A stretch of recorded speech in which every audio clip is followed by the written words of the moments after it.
Hello, I'm the Oddnight Builder. Today I've got two chores I have to take care of around the house. One is fixing the sprayer in the shower, and the other is replacing a relay on the lawnmower. A lot of these sprayers are not really working. You see this one on the outside? All just supposed to be working.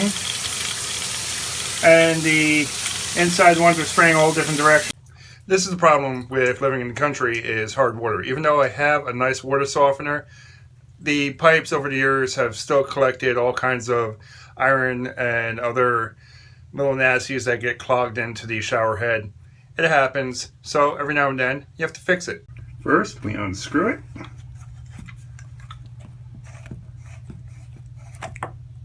Just like that, and then we're going to replace the silicone tape on here later.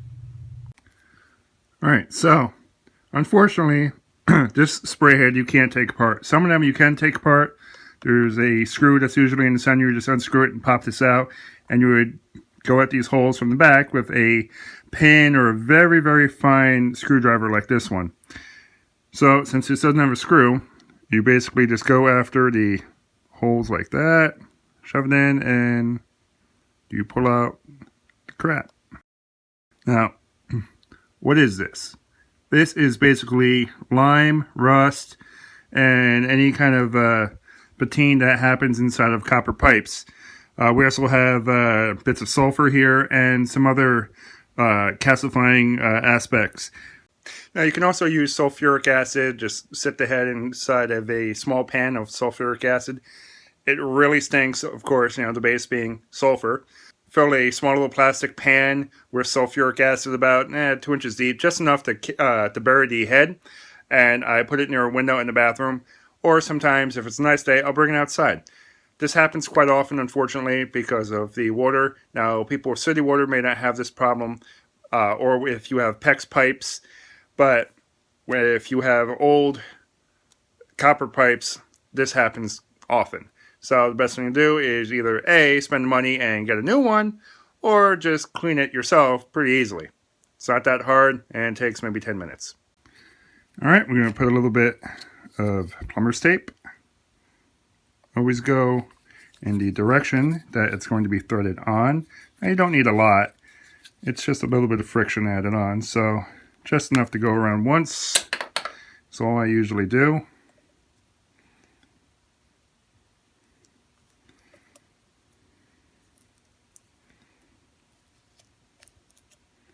Just like that. I like to press it on there too. Alright, let's reattach. And it's fixed. So a little side note that I didn't tape. Do not take a shower immediately with the shower head.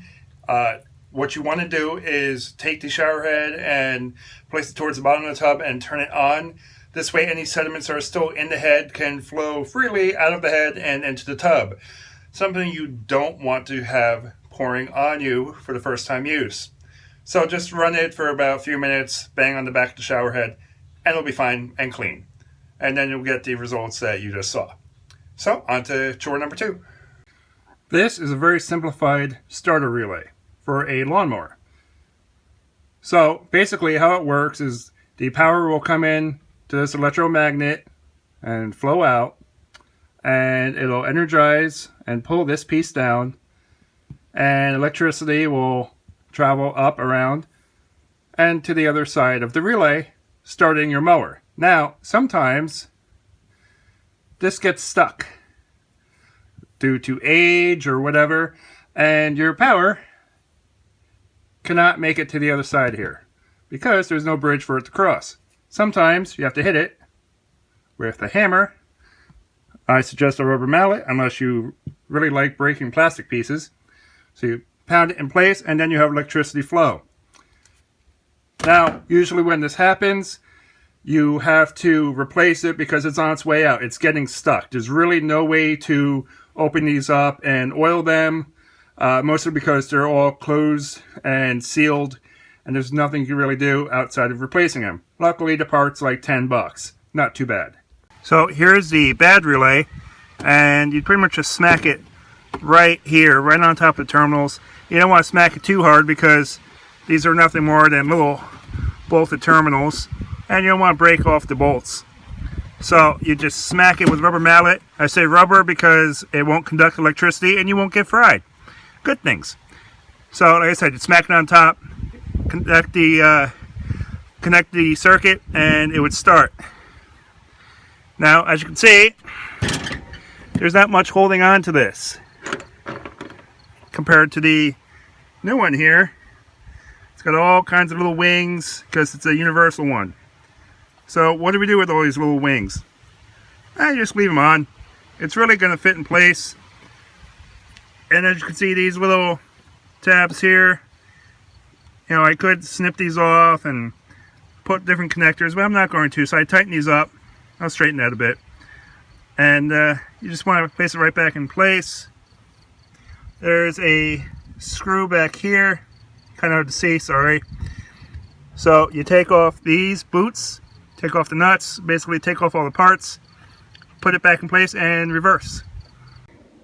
So before you do all that, which I should have started off with to begin with, you want to take any kind of power supplies, like this battery tender I have. You want to disconnect it.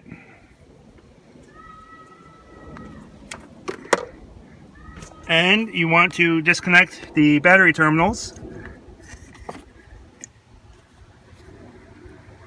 At least one leg of it. You can do both, but you really just need to stop the circuit from flowing. And there we go. Come on. There we go. And you're just stopping the flow of electricity so you don't light up like a Christmas tree.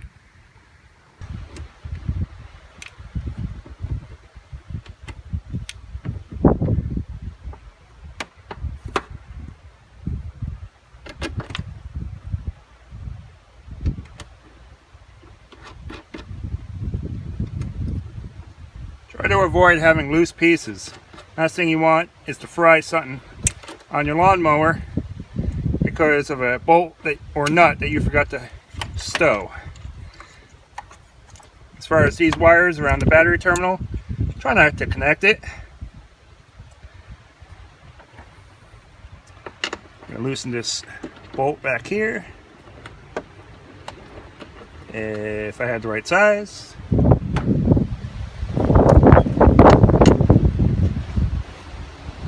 Yep.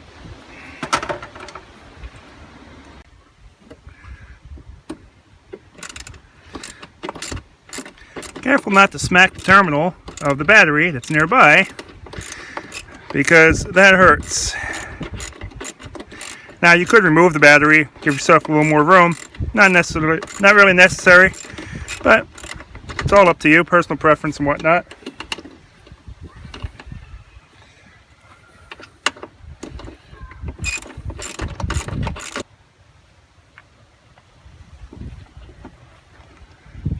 So, this is the specialty one. It's got a little foot and a little anchor point here. And here's your replacement anchor point, which is the similar placement. Now this part, do we really need to do anything about it? Not really. It's not going to move about too much. All that matters is that you have at least one point secure on there. Start the screw.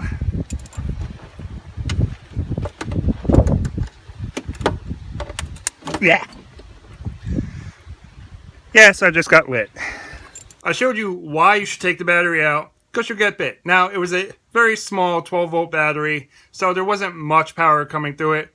But for those of you who are my fans that actually try some of these projects, and some of you who are maker aminos, rock on, it's always a good idea to have the power disconnected and the battery far away from where you're working, because one, you could ruin the electronics that you're working on.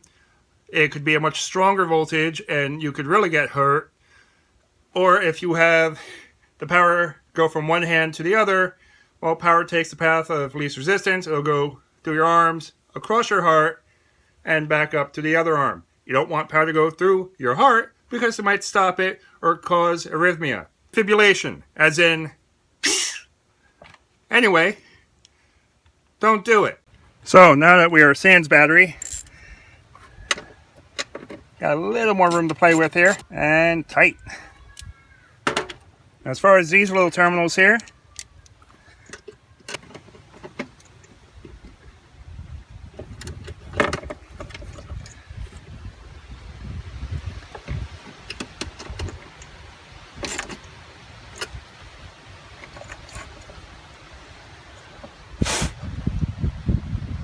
so you'd hook these back up.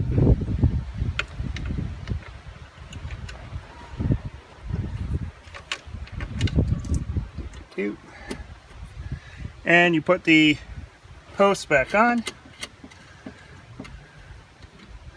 Now if there's any corrosion in here or bug stuff, clean it off.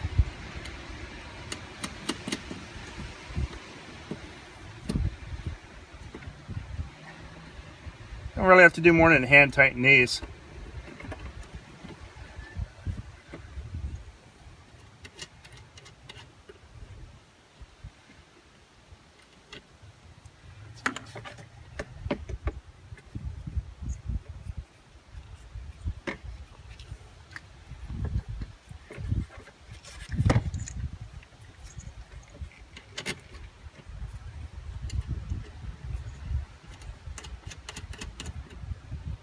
And why do I say hand tighten? Because when it comes to putting these back together, you want to be able to make sure you have some movement.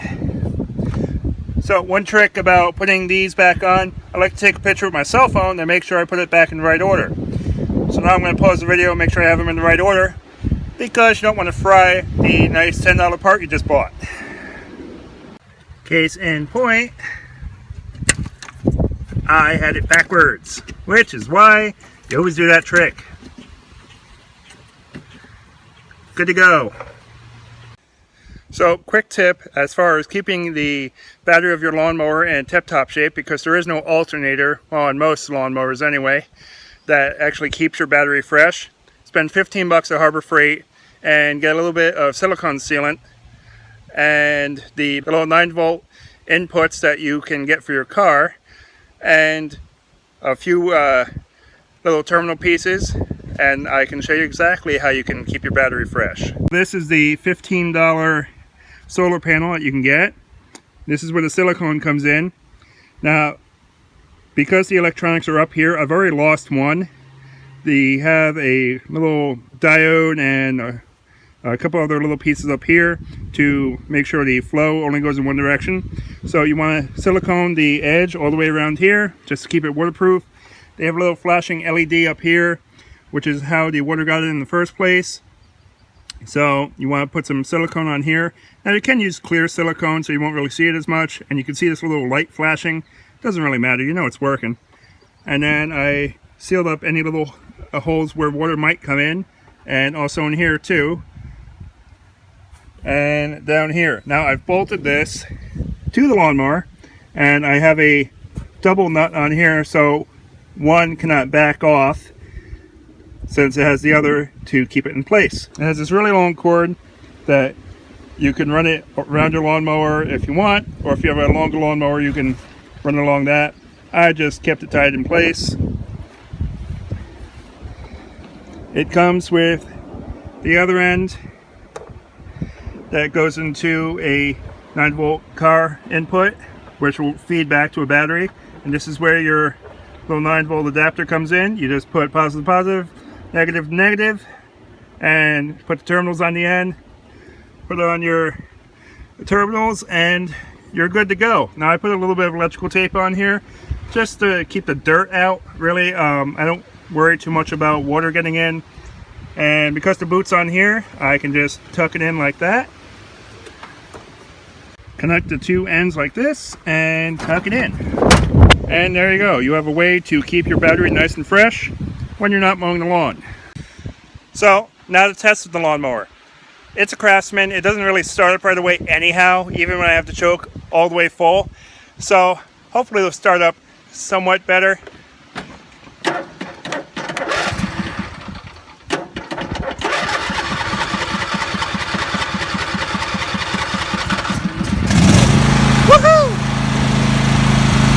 It started up pretty quickly for this lawnmower. Usually I have to turn it for a couple minutes, and it really takes a beating on the battery, which is why I had gotten the solar panel in the first place.